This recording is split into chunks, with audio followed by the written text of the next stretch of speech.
Hello, good morning mga lalabs, mga vayots. Pag-uusapan po natin itong nangyari ngayon sa Malacanang. Bakit may ganito, no? Ang daming mga barbed wire ngayon, nakaano na naman, no? Full force na naman itong mga PNP. Naglagay na naman dito. So, anong nangyari? Kaya nakapagtanong or nagtanong si Jason sa kung anong nangyari sa loob ng palasyo di Polvoron. Biglang pinag-utos ang marubdob na alerto sa paligid simula pa kagabi hanggang sa mga oras na ito. So ito ba ay tawag dito, natakot si Bongbong Marcos na baka magkaroon ng matinding rally at lulusobin sila dyan sa Palasyo de Polvoron. Kasi may balita din na itong mga grupo ng mga ng piston yata yun yung sa mga sasakyan, riders at kung ano pa dyan, magi-strike daw kuno sila. Kaya yun siguro natakot ang Palasyo de Polvoron na baka lulusob doon yung mga tao dahil sa sobrang pagmahal ngayon ng petrolyo na walang habas ang pagtaas. At yun, si Bongbong Marcos walang concrete na solusyon.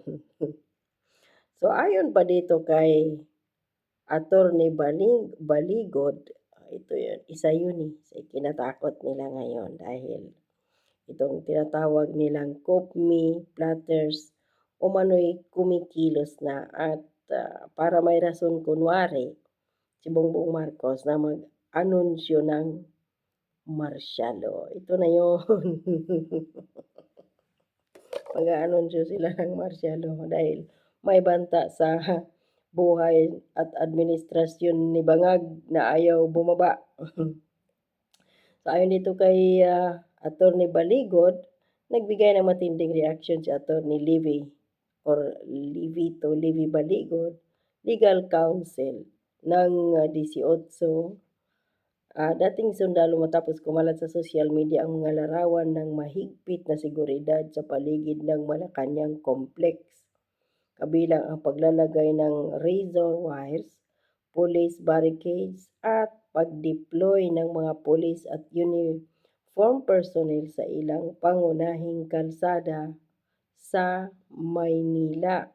Makikita sa mga larawang ibinahagi online ang pagharang sa mga bahagi ng Mindiola, Nicanor Padilla at Arligue Streets habang naglatag naman ng mga barbed at razor wires bilang bahagi ng heightened security sa paligid ng palasyo. Nanginginig ka na ba? Na baka magkatotoo yung tawag dito. May isang lalaki na sa ibang bansa na nagsabi na yung propesiya ni Bongbong Marcos basta ngayong taon na to nakikita niyang huhulihin at pupusasan si BBM. Ito na siguro yun. Dahil may rason ngayon ang taong bayan kung bakit magalit. Dahil walang konkretong solusyon si Bongbong Marcos ngayon sa problema. Nauna lang sinabi ni Bibi Sara, 2022 pa lang, mayroon nang nabubuo or binubuo na kaguluhan dito sa Middle East. Tapos, may 4.5 billion pesos na confidential and intelligence fund si Bongbong Marcos. Ginamit lang niya saan? Sa mga party-party or itinago? Idineposito ba iyon sa iba't ibang bahagi ng mundo? Para pag wala na siya sa pwesto, marami siyang pera. Pang shabu, pang party, pang inom. Kaya wala siyang pakialam. Ang sabi ni Claire Castro, baka daw yun sa administrasyon pa ni Duterte. Tapos, bakit daw hindi sinabi ni Bibi Sara? Wala naman siyang karapatan magsabi. Si Bongbong Marcos, presidente, may intelligence fund. Trabaho niya yun. At kahit pa sa panahon pa yun ni Duterte, bilang isang si Bongbong Marcos ang nakaupong presidente, obligasyon niyang alamin ang galaw ng mundo para makapaghanda siya kung sakaling darating ang mga sakuna. Naka-ready siya, pero wala siyang pakialam. Tingnan mo nga ngayon nung kamakailan lang, 'di ba? Naggira na nga dito, nanghihingi ang maraming mga Pilipino ng tulong kasi may mga Pilipino din na gustong umuwi. So, ang sabi niya, "Magtago muna kayo."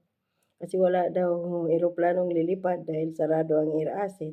Pero siya, nagpa-party, Latina party sa sa Malacanang, kumain ng mga masarap kasama ang kanyang mga patay gutom na mga kaibigang mga elitista, mga oligarko, at nagbiyahe pa sa Amerika gamit 2 eroplano di umano at naghasik ng kanyang sipon doon sa United Nations sa harapan ng media o sa telebisyon sa buong mundo.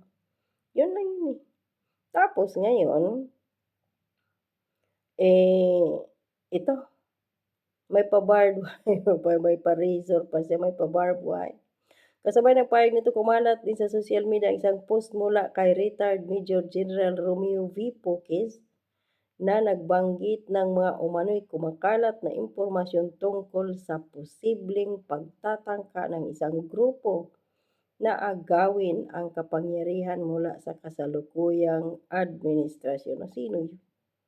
Kasi kung grupo ni Bibi Sara, wala naman siya walang ganing panawagan ang mga Duterte.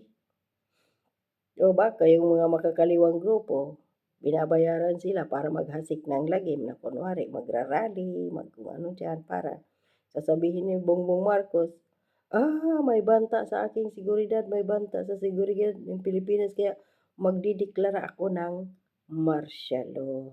Ayan. Sa kanyang post, sinabi ni General Puques from the grapevine, this is what shaping up, kudita me, by the so-called Third Force, then rolled by civil military junta. Ayan na. Ayon sa mga kumakalat, ito ang tila na nabubuong plano, kudita me. Ayan. Dagdag pa niya ang panawagan sa mga miyembro ng Armed Forces of the Philippines, patriots, and the AFP must not allow this unconstitutional takeover of power. Hindi dapat payagan ng mga patriotiko sa AFP. Paano yun yung kanilang general involved din?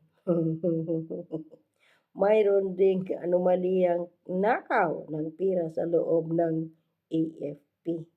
So, paano yun, paano, saan ba kikiling si Browner? Doon kay Bongbong Marcos para hindi din siya isiwalat ni Claire Castro kung sino man na milita yung opisina, hanay ng Armed Forces of the Philippines, kaya na isa ding corrupt na institusyon. Instead na labanan ang korupsyon sa bansa, kasali pa sila. So, yun, no?